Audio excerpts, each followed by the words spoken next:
昨天公司电脑集体中毒，你知道让大家加班的计算机病毒到底是什么玩意儿吗？计算机病毒是人为编写的，具备破坏能力的恶意代码片段，本身不具备独立运行的能力，需要依附在正常的程序、文件甚至系统引导区里，就像现实中的病毒必须寄生在活细胞里才能存活。很多人把所有弹窗广告、强制安装的软件都归为病毒，这是典型的误区。这类只是流氓软件，并不具备病毒的核心特征，处理逻辑也完全不同。搞清楚了病毒的基本定义，我们再来看它区别于其他程序的3个核心特征。首先是自我复制能力，会把自己的代码拷贝到其他未被感染的文件里。其次是传染性，可以通过存储设备、网络等途径扩散到其他设备。最后是破坏性，会执行编写者预设的恶意操作。要注意，不是所有病毒都会立刻表现出异常，很多病毒会潜伏几周甚至几个月，悄悄收集你的账号密码等敏感信息。了解了病毒的核心属性，我们再说说它常见的传播路径，其实和现实中的病毒传播逻辑非常相似。最常见的有4类，一是钓鱼邮件的附件，伪装成工作文档、发票等诱导你点击；二是非正规网站的下载资源，很多破解软件、影视资源里被植入了病毒；三是系统或软件的安全漏洞，黑客可以通过漏洞直接把病毒植入你的设备；四是 U 盘、移动硬盘等外接存储设备，插入被感染的设备后就会携带病毒。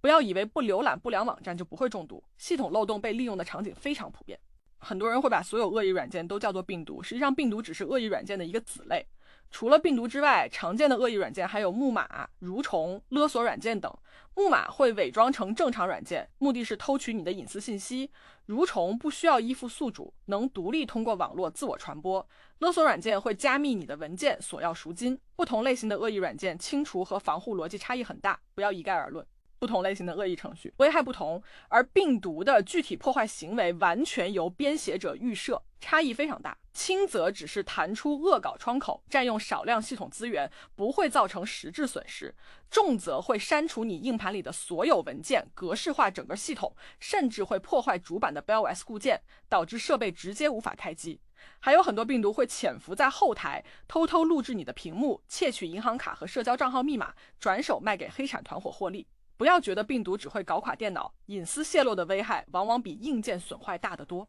你可能会好奇，为什么有些设备感染病毒后很久都没有异常？这就涉及到病毒的触发逻辑了。病毒感染设备后不会立刻发作，大多需要满足预设的触发条件才会执行破坏操作。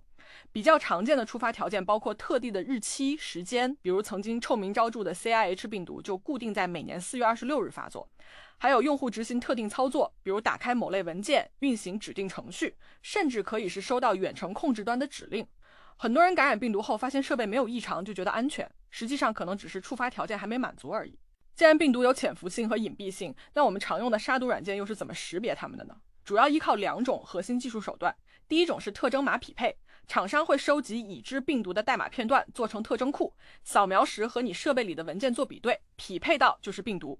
第二种是行为检测，会监控程序的异常操作，比如偷偷修改系统文件、上传隐私数据，符合恶意特征就会拦截。要注意，杀毒软件只能识别已知或者有明显恶意行为的程序，刚出现的未知病毒，也就是零日病毒，大多无法被检测到。了解了杀毒软件的局限性，你就会明白，防范病毒不能只靠杀毒工具，日常做好这几点就能规避90%以上的风险。首先，及时给系统和常用软件打安全补丁，堵住漏洞入口。其次，不要打开不明来源的邮件附件、压缩包，也不要点击陌生人发的可疑链接。软件尽量从官网或者正规应用商店下载，不要随便用破解版、绿色版资源。最后，重要文件要定期做离线备份，就算真的中毒也不会有太大损失。不要盲目装多个杀毒软件，反而会互相冲突，占用系统资源，